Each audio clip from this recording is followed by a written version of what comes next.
दोस्तों आज का हमारा टॉपिक है work done by gravitational field. Exams में क्वेश्चन इसका इस तरह से भी आ सकता है कि show that work done in the gravitational field is independent of path followed. या ये क्वेश्चन एग्जाम में इस तरह से भी पूछा जा सकता है कि show that gravitational field is conservative field.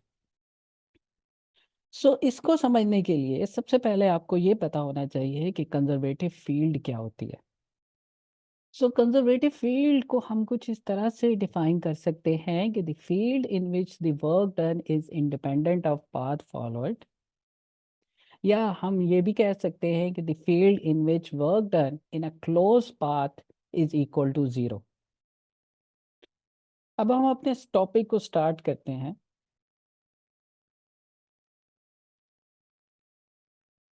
हम कंसीडर कर रहे हैं कि एक बॉडी ऑफ मास m है which is displace from A to B along different path in the gravitational field.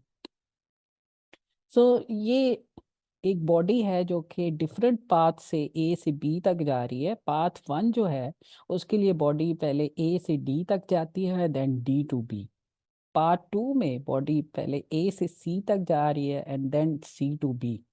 And the path three is the curved path. हमारा जो target है वो ये है कि प्रूव करना है कि work done in the gravitational field is independent of path forward. हम इन तीनों पाथ का वर्क डन निकालेंगे और तीनों पाथ का वर्क डन जो है वो इक्वल आना चाहिए। सबसे पहले हम बात करते हैं पाथ वन की। पाथ वन को क्योंकि हमने दो हिस्सों में डिवाइड किया हुआ है, from A to D and then D to B, so we can write that W A B is equal to W A D plus W D B.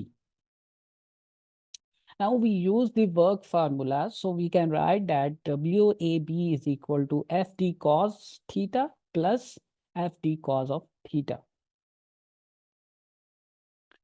अगर आप पाथ ए डी की बात करें, क्योंकि ये जो मोशन है gravitational field में हो रहा है और ग्रेविटी जो है वो एक्ट कर रही है downward, and the displacement is from A to B, that's mean the displacement direction is toward right, and the force of gravity is acting downward.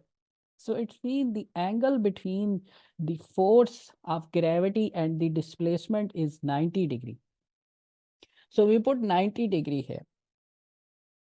Now we talk about the path dB.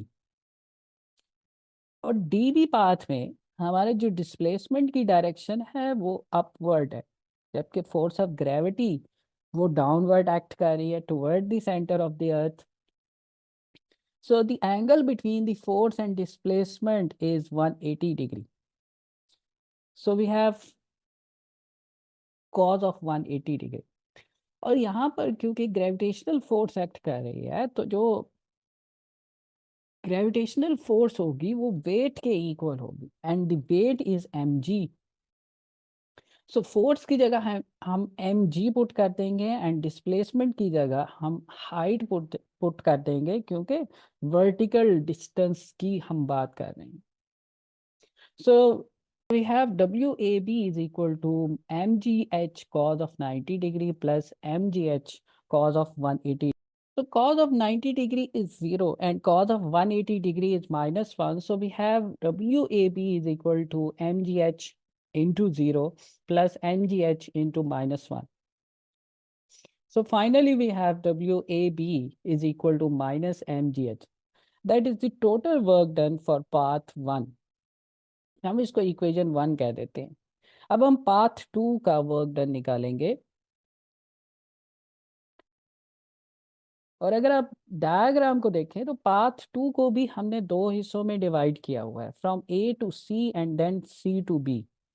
So W A B is equal to W A C plus W C B. अब हम work पे formula use कर रहे हैं, so we can write that W A B is equal to F T cos theta plus F T cos of theta. Path A C की अगर हम बात करें तो डिस्प्लेसमेंट की डायरेक्शन जो है वो अपवर्ड है, and the force of gravity is acting downward. So that's mean the force and displacement are anti-parallel to each other, and it's mean that the angle between force and displacement is 180 degree. तो यहाँ पर हम 180 degree put करेंगे and the path C B की बात करें तो again जो डिस्प्लेसमेंट की डायरेक्शन है वो राइट साइड पर है from C to B and the force of gravity is acting downward. So that's mean that the angle between the force and displacement is 90 degree. So we put here 90 degree and again जो gravity force जो act कर रही है वो mass के weight की वजह से act कर रही है. तो जो force होगा वो weight के equal होगा and weight is equal to mg. तो फोर्स की जगह हम mg पुट कर देंगे एंड डिस्प्लेसमेंट की जगह h पुट कर देंगे because of vertical distance. Cos 180 is -1 and cos 90 is 0. So we have WAB is equal to mgh into -1 plus mgh into 0. Finally we have WAB is equal to minus mgh. ये हमारे पास total work done आ गया है path 2 का और ये उतना ही work done है जितना कि हमारे पास पाथ 1 में आया था. अब हम पाथ 3 की बात करेंगे और जो पाथ 3 है वो एक कर्व्ड पाथ है. सो हम इस कर्व्ड पाथ को हॉरिजेंटल और वर्टिकल कंपोनेंट में रिजॉल्व कर देंगे और हर कंपोनेंट की जो हाइट है वो y1 y2 y3 up to yn होगी. अगर आप इस डायग्राम को देखें पाथ 1 जब हमने सॉल्व किया था तो a और d के अक्रॉस हमारा वर्क डन 0 आया था because of the angle is 90 degree. और पार्ट 2 में WCB भी 0 था. सो इसका ये मतलब हुआ कि जो हॉरिजेंटल कंपोनेंट्स हैं पाथ 1 और पाथ 2 के उनके अक्रॉस वर्क डन 0 था. वर्क जो हुआ था वो सिर्फ वर्टिकल कंपोनेंट्स के अलोंग हुआ था. तो ये जो कर्व्ड पाथ है जिसको हमने series of horizontal and vertical steps में डिवाइड किया है यहाँ पर भी there is no work done along horizontal steps and the work is only done along vertical steps.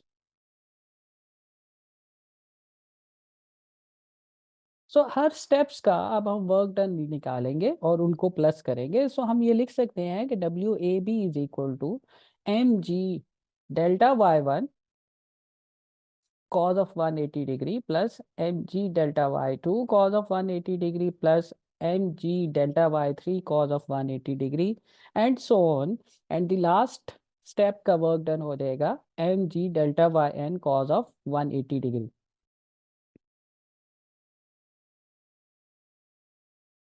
तो नेक्स्ट स्टेप में हम cos of 180 degree which is equal to -1 उसकी वैल्यू पुट करते हैं. अब हम इस इक्वेशन में से -mg को कॉमन ले लेते हैं. So we have WAB is equal to minus mg into delta y1 plus delta y2 plus delta y3 up to delta yn. तो ये जो टर्म हमारे पास आ रही है delta y1 plus delta y2 plus delta y3 up to delta yn that is the total height. So हम इसकी जगह h जो कि टोटल हाइट है वो पुट करेंगे. So we can write that delta y1 plus delta y2 plus delta y3 up to delta yn is equal to h. So finally we have WAB is equal to minus mgh. तो ये हमारे पास path 3 का work done आया जो कि minus mgh के equal आया. इससे पहले जो हमने पाथ 1 और पाथ 2 का वर्क डन निकाला था वो भी हमारे पास माइनस mgh आया था. सो इससे रिजल्ट क्या निकला? रिजल्ट ये है कि work done in the gravitational field is independent of path followed.